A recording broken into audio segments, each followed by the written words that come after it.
Well, my love, the decorating season is officially over. I painted all the kitchens in Stillwater. Every house into a fresh coat of paint timed from the roof to floorboards. And today, I wallpapered the very last wall, the very last room, the very last building in Elm Street. There'll be no more work for me to do until spring. Then, I'll start all up again.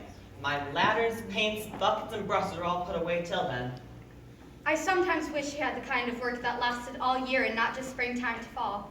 It would be nice to have you home for vacation, of course, but it is a little hard to clean with a man sitting around the house all day, his nose buried in the National Geographic. I suppose I could redecorate the house for you. No, indeed. Last year you painted the bathroom 4 different times because you have nothing else to do. I think that's quite enough of that. What worries me the most, of course, is the money. I've saved a little, of course, hopefully enough to last until you start work again in the spring. But as always, we'll need to be cautious with our spending. No roast beef, no ice cream. We'll manage, but I'll be counting every penny. And every bean. There's not a thriftier homemaker in all of Stillwater, or better cook. That sandwich and soup you made for me was delicious and kept me going all through the day. Does that mean you won't be wanting supper? I've kept a plate warm for you of my chicken fricassee. Maybe there's a little room left for that, and when he makes a bird like you, Mrs. Hopper. Well, I was lucky to save any of it for you. Between Janie and Billy, they nearly stripped the carcass bare. Growing children certainly means growing appetites. You should be happy we've healthy children, even means healthy appetites. Are they doing their homework? They are, by the radio in the parlor, though. So I can't say how much schoolwork is getting done and how much time is being spent decoding the latest message from little orphan Annie. I swear, when those children get to listening to that radio, they lose track of everything. By the way, I wanted to remind you, you'll need to be home tomorrow when the kids get home from school. It's the last Thursday of September, the 30th, and I'll be at my regular meeting of the Ladies' Aid Society. Wait, you don't mean today is Wednesday, September 29th, do you? Yes, I suppose it is, but what of it? What of it? What of it? Why, this night get the great Antarctic expedition going and start broadcasting. It's just a lot of men at the bottom of the world saying, "Hello, Mama, hello, Papa." Seems to me it would get pretty boring down there with all that ice and snow. You and I thought it dull. You went with me last year to the show to see the newsreel moves of Drake's polar expedition. Well, I didn't. And with our budget as tight as it is, it's just as well I didn't waste our money on such things. And with your nose seated next to your globe, buried in those Arctic travel books for the next 5 minutes, I don't suppose I'll be getting out to see many movies this year either. Oh, but if you had gone, you've seen how beautiful the Antarctic was. It wasn't boring at all. There's all these little penguins everywhere. The cutest little birds. And men have such fun playing with them. It's the strangest thing, though. All the polar bears live in the North Pole, and the penguins live in the South Pole. Personally, I think the penguins like the North Pole just as well as the South Pole. Only if they knew how to get there. Shh, I think this is it. Hello, this is Admiral Prince. Hello, Mama. Hello, Mama. Ha! Hello, Mr. Harper. What? Goodness gracious, did he say Papa or Papa? Hello, Mr. Harper up there at Stillwater. Thank you so much for your nice letters about the movies for our last expedition. Watch for an answer, not by letter. Mr. Harper, watch for a surprise. Hang up, hang up. You wrote to Admiral Drake? I did, and I told him how funny how these cute little penguins were. Well, I never. The thing, he spoke to me from there, from the very bottom of the world, just so I was with him. What do you suppose he means by a surprise? Maybe it's one of those fur coats. You know, like the Eskimo people wear, made from Arctic fox or lynx. What could it be? I think a fur, snuggly and soft as cashmere, dressed up to the nines, just like the Moor, stepping out of her car at a glamorous movie premiere. At least that's what I hope it'll be. No. Maybe it's a hunting knife with a handle carved from real walrus tusks, or a whalebone fishing spear. What could it be? I think a spear, something a warrior might need for battling a wolf, duel to the death, struggling to live till the beast's howling last breath. Wouldn't that just be aces? So unexpected, from a place so far away, it's like a long lost Christmas present, turning up on Labor Day.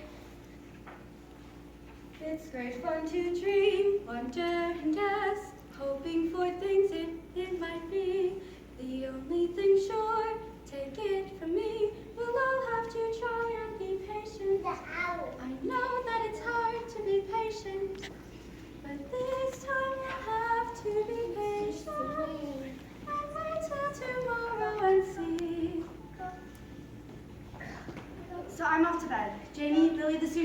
bed, the sooner it will be tomorrow and this great mystery will be solved. So hurry upstairs and brush your teeth. We'll tuck you in shortly. If it is a fur coat, can I try it on, please? We'll see. That probably means no. If it's a knife, do you think I might? No. That definitely means no. Do you wonder at all, my dear? I wonder about a lot of things. How are we going to get through the winter with two very hungry children and no money coming in?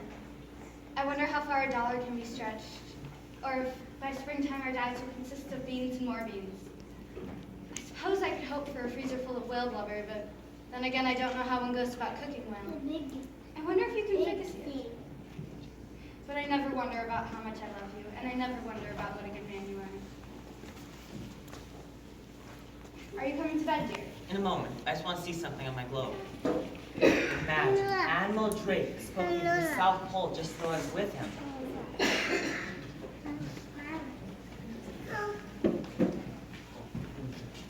Now we're going to be doing Act 2, Scene 2, and in this scene, the Papa family and the Penguins get to perform their big number in the house.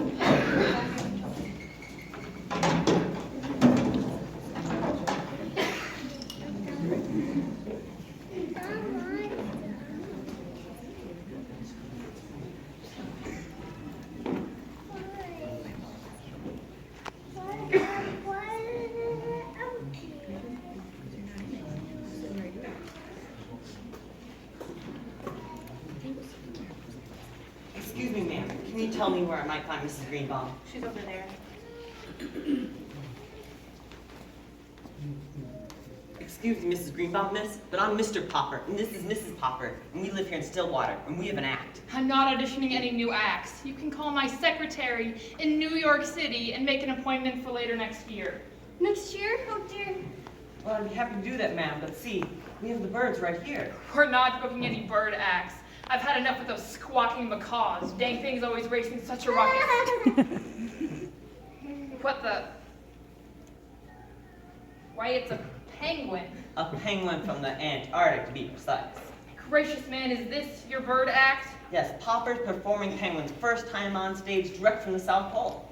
They certainly look like an act. There's music too. I play the piano. Sounds interesting. I want to see this act. If it's any good, you people have come to the right place. I've got theaters from coast to coast. I'll arrange for an audition later tomorrow in between shows. I'll just have a word with Mike. Sorry to interrupt, Miss Greenbaum, but we've got a real problem. The Marvelous Marcosa closed the show hasn't been up yet. The audience is demanding their money back. And we'll have to give it to them too. Here it is Saturday, the biggest night of the week. I hate to think of losing all those ticket sales. Maybe you don't have to lose money. We could go in their place, give you a chance to see the act. How much folks will like it?